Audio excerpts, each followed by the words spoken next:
Welcome to Cologne, where I'm at Photokina, and it's just before 9 AM and I'm one of the first ones to arrive because I have an exhibitor's pass with Panasonic, and I'm just going to make my way through the halls to the booth. This is the third video about the Isle of Skye shoot that I did with the FZ1000 for Panasonic, and I'm here at Photokina at the Panasonic booth. It's just before opening, so there's a lot of activity going on. And I'm at the bottom of the stairs, and I'm just going to take you up the stairs where my images from Skye are actually on exhibition.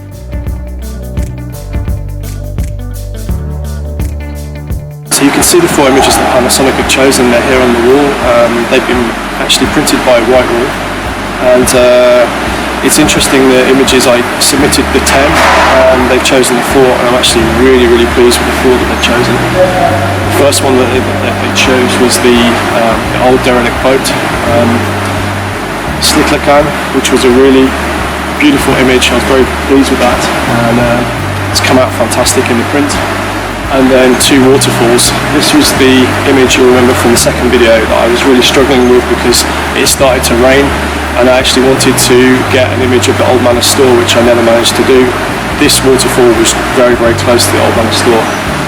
And then this other waterfall, that was actually on one of the open fens, very close to this image, and this one I just found by complete accident. So yeah, it looks fantastic to see these images really blown up big.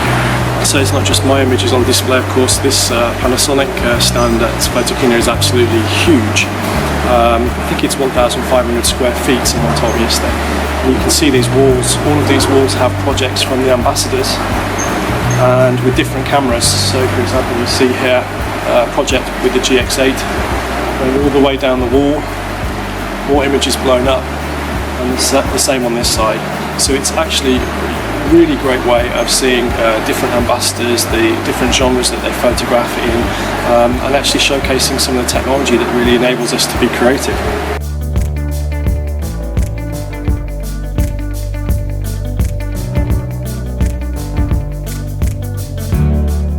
So I'm back from Photokina, and the purpose of this video was really to take you through the post-development workflow that I used to develop those images I took on the Isle of Skye, which were then printed by Panasonic for the display at Photokina.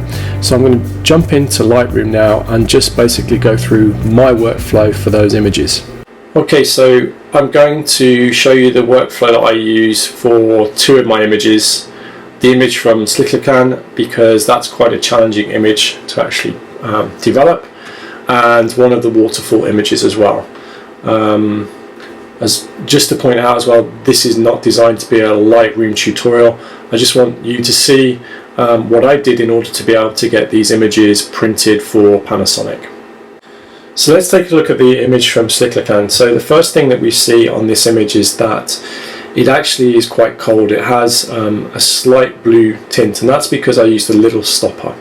And by default, when you use a little stopper, you do get a cool effect with the final image. So I'm actually going to quickly change the white balance to auto and see if that looks reasonably good. And for me, that's a good start.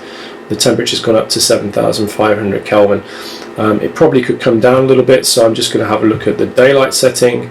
No, that's still too cool. Cloudy looks reasonably okay. That's come down to 6,500, so I'm going to use the white balance as cloudy. The next thing I do is I actually put down the Alt key and use the white slider to bring up a true white point in the image, just to the point where it starts to come through. Now you can see the clouds are getting stronger, highlights coming through as a result of that, and we'll fix that a little bit later on. I'm going to do the same for the blacks. I'm going to pull the blacks down until I get a true black point. So I'm now good to go with my whites and my blacks. I now look at the shadows. Is there anything that is really overly dark and creating a shadow? And there is some shadows in the rocks, but I'm not overly concerned. If I was to pull those shadows up, I think it would look a little bit false, so I'm going to leave that where it is. And with the highlights, I'm going to pull the highlights back a little bit, simply because we have highlights in the sky. The next thing I'm actually going to do is go all the way down my modules to remove the chromatic aberration. Now, as these are being printed on a fairly large format, there might be some chromatic aberration and artifacts, especially on this mountain ridge. I'm just going to let Lightroom work its magic there by ticking the box. The next thing I'm going to do is I'm going to add some sharpening to the image. It's always good to add some sharpening. So I'm going to go up to about 80. I'm going to bring the radius down to 0.5. And then I'm going to add some masking. So again, I can put the Alt key down. I'm going to raise the masking up to around about 70. And there I'm getting sharpening on the edges. Now, the ISO is at 125, so I don't really need to put much noise reduction on there, but I'm just going to add just a little bit to compensate for some of that sharpening I've added. So I'm going to maybe go to 20. Now, the next thing I'm going to do is I'm going to come up to the clarity slider, and I'm going to add a little bit of clarity to bring some detail out on those rocks, and I'm going to add a little bit of vibrance just to add a little bit more colour into the midtones. And then I'm going to apply a S-curve for the contrast. Now that's looking pretty good.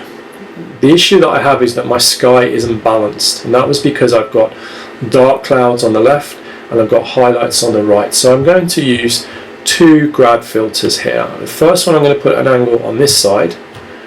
I'm going to raise that slightly, and I'm going to bring the exposure down slightly and the highlights down.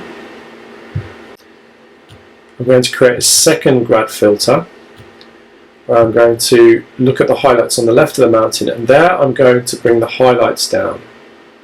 Now I'm not going to change the exposure, because if I do that it's going to make these dark clouds darker, but I am going to look at the contrast slightly just to ease off some of those harsh shadows in the clouds.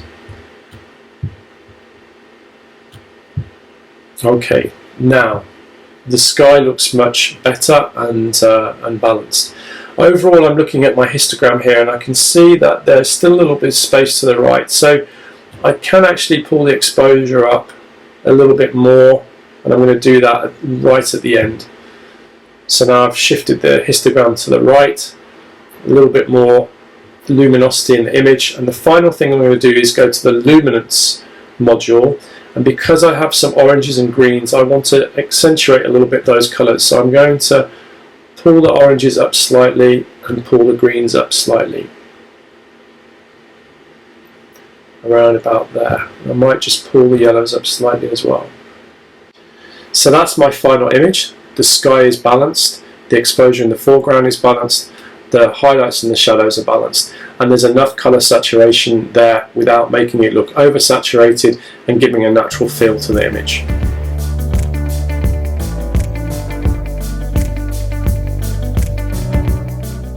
So the second image I'm going to process is the waterfall, and again I used a little stopper on this image to create this slower movement in the waterfall. And as I explained with the first image, that does give this colder blue tinge to the image. So I'm going to apply the cloudy white balance as I did before, because I know that's going to give me a 6500 Kelvin measurement, and that looks very good. So the same process. I want to find my white point. I want to find my true black point.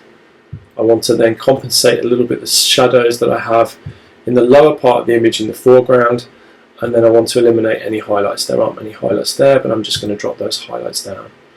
And already that's looking very, very good. There isn't a lot I need to do with this image, because I think the use of the filters and the light in this specific image work very, very well. My cloud is balanced. I don't need to use any grads up here to control that. The only thing I'm going to do is just look at the impact potentially of some contrast. And I think that contrast looks reasonably okay, although in the shadows down here in the lower part of the image it's a little bit dark. So I'm going to lift that slightly up just to eliminate that. And I'm going to apply some sharpening again. So I'm going to increase my sharpening to around 80, reduce the radius to 0.5.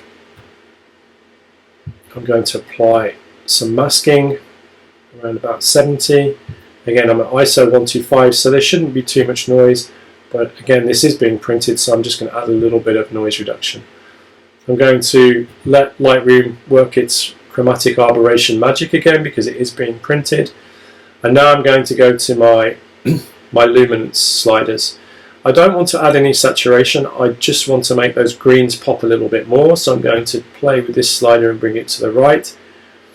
We have a little bit of green, and we do have some heather which is purple, so I'm going to pull that to the right slightly, maybe the magenta one as well.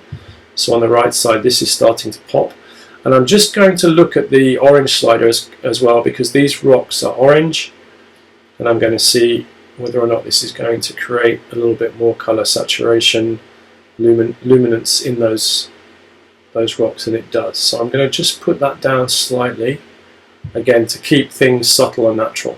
And that's it. That's the final image completed. So you can see again I'm looking for a natural look, not oversaturated, trying to accentuate a little bit the dynamic water movement in there, and really show those greens and those colours in the heather popping out a little bit more. So those are the images complete.